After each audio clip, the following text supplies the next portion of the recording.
Parliament ఎన్నికలకు BRS పూర్తి స్థాయిలో సన్నద్ధమైంది. మరి కాసేపట్లో చేవెళ్ల వేదికగా బీఆర్ఎస్ పార్టీ ప్రజా ఆశీర్వాద సభ జరగనుంది. బీఆర్ఎస్ అధినేత కేసీఆర్ భారీ బహిరంగ సభకు హాజరు కానున్నారు. కేసీఆర్ సందేశం కోసం ప్రజలు ఆసక్తిగా ఎదురుచూస్తున్నారు. మరింత సమాచారం అక్కడి నుంచి మా ప్రతినిధి రాజశేఖర్ నుండి తెలుసుకుందాం. రాజశేఖర్, చెప్పండి.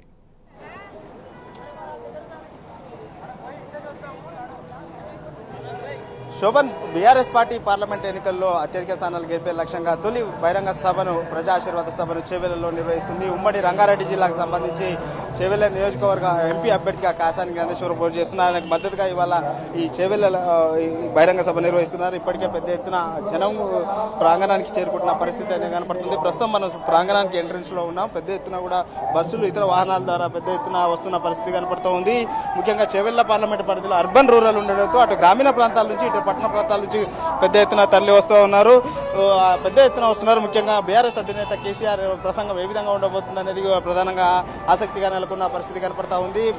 గత 4 నెలలుగా ఇటు రాష్ట్ర ప్రభుత్వం అటు కేంద్ర ప్రభుత్వం వైఫల్యాలను ఎండగట్టే విధంగా ఉంటుందని చెప్పేసి వీళ్ళంతా కూడా భావిస్తున్నారు. పెద్ద ఎత్తున జనం అయితే తరలి వస్తున్నారు. ప్రస్తుతం మనతో మాట్లాడడానికి మహేశ్వరం నియోజకవర్గం నుంచి వచ్చిన కొంతమంది నాయకులు కార్యకర్తలు ఉన్నారు. వాళ్ళతో మాట్లాడదాం. సో ఎట్లా ఉంది పరిస్థితి? ఈ సభ ద్వారా ఏం విందామని వచ్చారు? ఏం లేదండి, ఇప్పుడు మరి ఈ సభ ద్వారా మరొకసారి ప్రజలు మోసపోవద్దని మరొకసారి విజయకేతనం బీఆర్ఎస్ పార్టీ విజయకేతనం ఎగరవేయాలని కోరుకుంటున్నాము.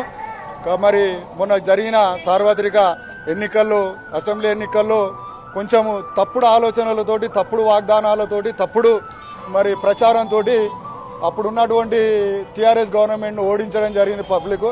దాన్ని ఓడిపోయిన దృష్ట్యా మరి ప్రతి ఒక్కరూ ఈరోజు అరే మేము తప్పు చేసినాం కదా, ఆ తప్పుని సరిదిద్దుకోవాలన్న ఆలోచనతోటి ఇలా జనసంద్రమై వస్తున్న ఈ పబ్లిక్ను చూస్తే తెలుస్తుంది. ఎక్కడ రంగారెడ్డి కానీ హైదరాబాద్ కానీ ప్రజలు అభివృద్ధిని కాంక్షించి ఎప్పుడూ చేయని అభివృద్ధిని చూసి మరి ఉన్న అన్ని ఎమ్మెల్యేలను గెలిపించడం జరిగింది. మరి ఈ ప్రభుత్వం ఇప్పుడు వచ్చిన 100 రోజులలో అన్ని నెరవేర్స్తామన్న ప్రభుత్వం ఎంతసేపు కాళేశ్వరము, ఫోన్ ట్యాపింగు, లేకపోతే కాళేశ్వరం కూలిపోతుంది, ఈ అసత్య ప్రచారాలు చేయడమే తప్ప వారు మరి క్షేత్రస్థాయిలో పోయి ప్రజలు ఎదుర్కొన్న సమస్యలు ఇప్పటివరకు నెరవేర్చింది లేదు. మేము రోజు ప్రజాక్షేత్రంలో ఉంటున్నాం. ఈ రోజు తాగునీటి సమస్య కానీ సాగునీటి సమస్య కానీ మరి ఇంత సంక్షోభంలో ఉంటే వాళ్ళు మాత్రం క్రికెట్ మ్యాచ్లు చూసుకుంటూ ఏసీ రూమ్లలో కూర్చుకుంటూ కాన్వాయిలు మెయింటైన్ చేసుకుంటూ చేస్తున్నారు తప్ప మరి ప్రజాదక్షత కలిగిన, పాలన దక్షత కలిగిన కేసీఆర్ ఆలోచించినటువంటి 9 సంవత్సరాలు నీటికి ఇబ్బంది లేకుండా, కరెంటుకి ఇబ్బంది లేకుండా చేసిన సేవలను గుర్తించి ఈరోజు పబ్లిక్ స్వచ్ఛందంగా వస్తారు. ఖచ్చితంగా పార్లమెంట్ ఎలక్షన్లో, రాబోయే ఎలక్షన్లలో ప్రజలు బుద్ధి చెప్తారు. మీరు ఈజీగా అర్థం చేసుకోవాల్సింది ఏంటి అంటే, బలమైన క్యాడర్ టీఆర్ఎస్కు ఉంది, బలమైన క్యాడర్ ఉంది. కాబట్టి బలమైన క్యాడర్ను దెబ్బకొట్టాలంటే ఉన్న లీడర్లను కులాలను ఆదోషంతో మా పార్టీలో ఉన్న ఎమ్మెల్యేలను, ఎంపీలను కొని ఆ పార్టీ పోటీ చేయాలనుకుంటారు. ఇది ప్రజలు అతి త్వరలో వాళ్ళకు బుద్ధి చెప్పే రోజులు దగ్గరలో ఉన్నాయి. దమ్ముంటే వాళ్ళు లీడర్ తయారు చేసి వాళ్ళ పార్టీలో ఉన్న లీడర్ టికెట్ ఇచ్చి గెలిపించుకోవాలి. కానీ టీఆర్ఎస్ గవర్నమెంట్ నుంచి టీఆర్ఎస్లో పనిచేసిన ఎంపీలను కొని, ఎమ్మెల్యేలను కొని పోటీ చేయిస్తారు. ఈడనే వాళ్ళ సమర్థత, వాళ్ళ నైపుణ్యత ఎంతుందో తెలుస్తుంది. మీరు క్షేత్రస్థాయిలో ఉన్నప్పుడు పరిస్థితి ఎట్లా ఉంది? గత 10 ఏళ్లలో బేరీజ్ వేసుకుంటే ఈ 4 నెలల్లో ఎట్లా ఉంది? రైతు బంధు విషయం కావచ్చు, ఎట్లాంటి సమస్యలు మెయిన్గా ఫేస్ చేస్తారు? 10 సంవత్సరాలలో ఎక్కడ ఏ సామాజిక వర్గానికి ఇబ్బంది లేకుండా, రైతులకు కానీ, కార్మికులకు కానీ, కర్షకులకు కానీ ప్రతి ఒక్కరికి ఏ ఇబ్బంది లేకుండా ఒక తండ్రిలా, ఒక కొడుకులా చూసుకున్న కేసీఆర్ గారు ఈరోజు 100 రోజులలోనే తాగునీటి సమస్య విపరీతంగా ఉంది, సాగునీటి సమస్య విపరీతంగా ఉంది. ఎక్కడ చూసినా పవర్ కట్లు ఉన్నాయి. ఏం చేస్తున్నారు గవర్నమెంట్? ఎంతసేపు ఉన్నా కేసీఆర్ను తిట్టడం, కేటీఆర్ను తిట్టడం, ఫోన్ ట్యాపింగ్ అనడము, లేకపోతే కాళేశ్వరం అవినీతి అనడం తప్ప వాళ్ళు నిరూపించింది లేదు, చేసింది లేదు. సో ఇది చెప్తా ఉన్నారు. ముఖ్యంగా మీరు ఎట్లా ఉంది పరిస్థితి? ఏమనుకుంటున్నారు జనాలు? ఇవాళ ఎట్లాంటి స్పీచ్ ఇందామని వచ్చారు? కేసీఆర్ గారు మిస్ చేసుకుని 100 రోజులు అయింది. రైతులు చాలా ఇబ్బంది పడుతున్నారు. ఊర్లో పంటి కరెంటు లేదు, మోటార్లు కాలిపోతున్నాయి, రైతు బంధు లేదు, రైతు బీమా ఇస్తున్నాడు. ఎక్కగానే రైతు రుణమాఫీ చేస్తాడు 2 లక్షలు, ఏమీ నెరవేర్చలేదు.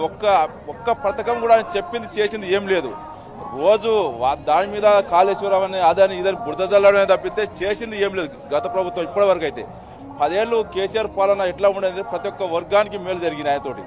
ఆయనని మర్చిపోలేకపోతున్నారు ఊర్లో పండి జనాలు. మేమంతా ఎక్కడి నుండి కదిలి వస్తున్నాం ఇక్కడికి. కేసీఆర్ లేని ఇబ్బందులు చాలా అనుభవిస్తున్నాం గ్రౌండ్ స్థాయిలో మేము. రైతులు అయితే నానా ఇబ్బంది పడతారు. వాటర్ రావట్లేదు, 4 రోజులకు ఒకనాడు వాటర్ వస్తుంది, కరెంటు పోతుంది.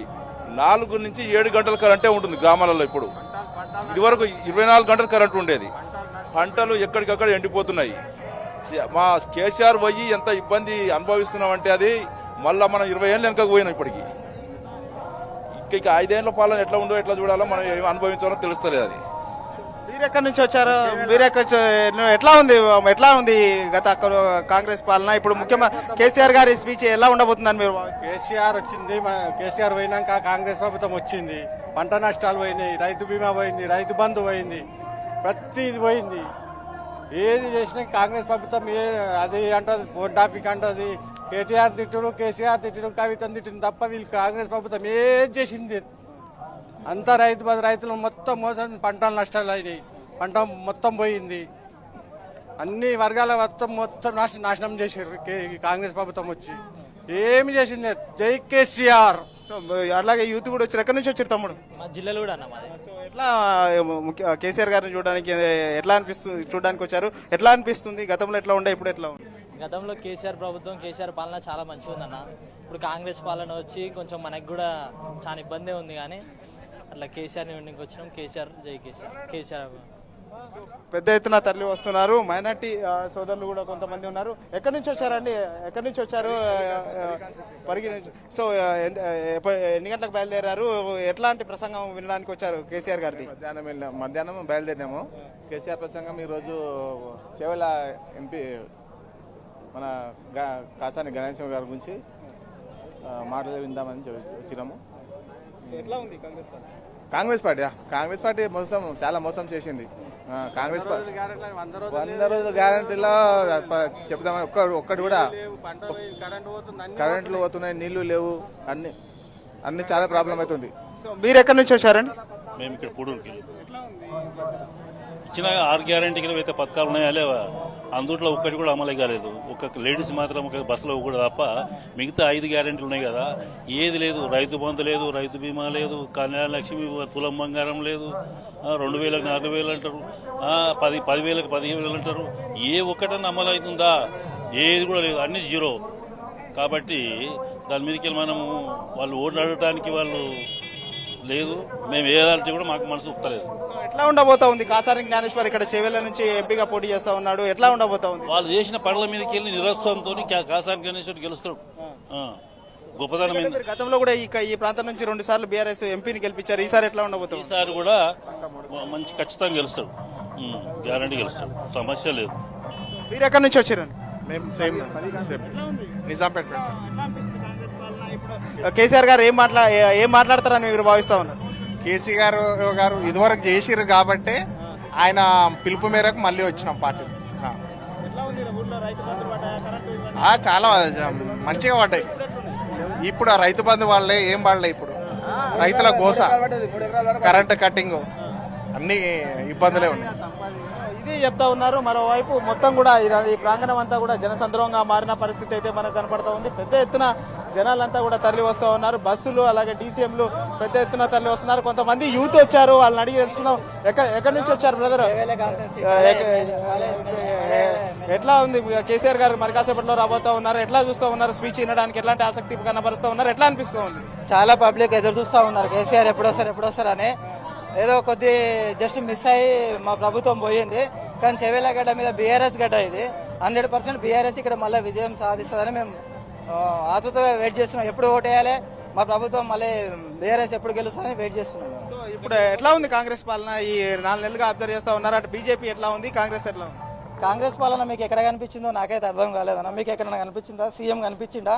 సీఎం అనే విషయం సీఎంకు గుర్తు చేయండి అన్న. మీరు మీడియా వాళ్ళు పోయి, సార్ మీరు సీఎం, కొంచెం మా సార్ దగ్గర వచ్చి ట్రైనింగ్ తీసుకోండి, కావాలంటే కొంచెం హ్యాపీగా మీరు పరిపాలన చేయండి, పబ్లిక్ గెలిపించారు, అవకాశం ఇచ్చారు, మంచిగా చేయండి అని మీరైనా చెప్పండి. ఎందుకంటే నేను వెళ్ళలేను. వార్డు మెంబర్తో కూడా ఫోటోలు దిగుతుండే రోజు, కానీ నేనైతే వెళ్ళాను, నాకు అవసరం లేదు రేవంత్ రెడ్డి తోటి. ఆయన ఊళ్ళకి వెళ్ళి వార్డు మెంబర్లను తెచ్చి దిగుతున్నాడు.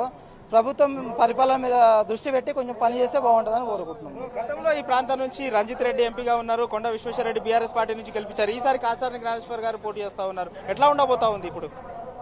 గతంలో కొండ విశ్వేశ్వరరెడ్డి మా బాస్ కేసీఆర్ పంపించి మేము గెలిపించినాము. రీసెంట్గా కొండ విశ్వేశ్వరరెడ్డిని మా బాస పంపించి గెలిపించినాము. ఇక్కడ మా బాస ఏం చెప్తే అదే ఉంటుంది. ఈరోజు కాసాని జ్ఞానేశ్వరిని పంపించిండు, ఆయన కూడా గెలిపిస్తాము. రంజిత్ రెడ్డి మళ్ళీ ఇంటికి వెళ్ళిపోతాడు, ఆయన పని ఆయన చేసుకో, కోడిగుడ్లు కోళ్ళు మేపుకొని ఆయన పని ఆయన చేసుకుంటాడు, టెన్షన్ ఉండదు. మీరు ఎక్కడి నుంచి వచ్చారు, ఎట్లా అనిపిస్తుంది మీకు? కేసీఆర్ గారిని చూడాలని వచ్చారు, అలాగే స్పీచ్ వినాలని వచ్చారు, ఎట్లా అనిపిస్తుంది? ఇప్పుడు బాగుంది, ఇప్పటికైతే బాగానే ఉంది. ఇప్పుడు చివర్లగడ్డ మా కేసీఆర్ అంటేనే, ఇప్పుడు ఎవరు చివర్లకు మా కేసీఆర్ ఎవరు అనౌట్ చేస్తే వాళ్ళకే మేము ఫుల్ సపోర్ట్ చేస్తాం. ఇప్పుడు గతంలో మేము చూసుకోవచ్చు, ఇప్పుడు ఎంపీ రంజిత్ రెడ్డిని గెలిపించినాం, ఆయన యశ్వరిని గెలిపించినాం. ఇప్పుడు కాసాని గ్యాస్ గెలిపిస్తాం, ఫుల్ మెజార్టీ గెలిపిస్తాం. మరి కొంతమంది ఎట్లా ఉంది కాంగ్రెస్ ప్రభుత్వం ఉద్యోగాలు ఇచ్చి ఆల్రెడీ 30,000 ఉద్యోగాలు ఇచ్చినామని చెప్తా ఉన్నారు, సాధ్యమైందా? ఇచ్చిరా కాంగ్రెస్ వాళ్ళు? ఏడిచ్చిరాని ఎవరు వేయలేరు కానీ ప్రతి ఒక్కరు చెప్తారు ఇస్తారని. బీఆర్ఎస్ పార్టీలో గెలిచిన వాళ్ళు ఇప్పుడు ఆపోజిట్లు ఇద్దరు ఉన్నారు. ఇంతకుముందు అందరు బీఆర్ఎస్ఏ ఓడగొట్టింది, వీళ్ళకి ఇద్దరు బీఆర్ఎస్ఏ ఓడగొడుతుంది. అంటే ఇప్పుడు కొండేశ్వర రెడ్డి బీఆర్ఎస్లో గెలిచి ఎంపీ చేసిండు, రంజిత్ రెడ్డి గారిని బీఆర్ఎస్లో గెలిచి ఎంపీ చేసిండు. ఇప్పుడు గిట్ట క్యారెస్ బీఆర్ఎస్లో గెలిచి ఎంపీ చేస్తాడు. వీళ్ళిద్దరు బీఆర్ఎస్లోకి వెళ్ళి వేరే పార్టీలోకి పోయారు కదా, వీళ్ళకి పక్క బీఆర్ఎస్ పార్టీ గుణపడడం నేర్తుంది. 100% కోలంగా అడ్డా, ఇది సేవేల అడ్డా, టీఆర్ఎస్ అంతే. సో ఇది మరికొంతమంది ఉన్నారు, ఎక్కడి నుంచి వచ్చారండి? ఎట్లా కేసీఆర్ గారి స్పీచ్ ఎట్లా ఉండబోతుందని భావిస్తున్నారు? ఎట్లా ఉంది కాంగ్రెస్ పాలన? కాంగ్రెస్ పాలన హామీల వరకే ఉన్నది, ఎలాంటి అభివృద్ధి లేదు. ఇప్పటి వరకు కేసీఆర్ గారు చేసిన పథకాలు ఇప్పటి వరకు వచ్చినాయి పబ్లిక్, కానీ ఇప్పుడు అయితే ఎలాంటిది కాంగ్రెస్ గవర్నమెంట్ చెప్పిన 6 హామీలు కానీ ఇలాంటిది ఏది లేదు.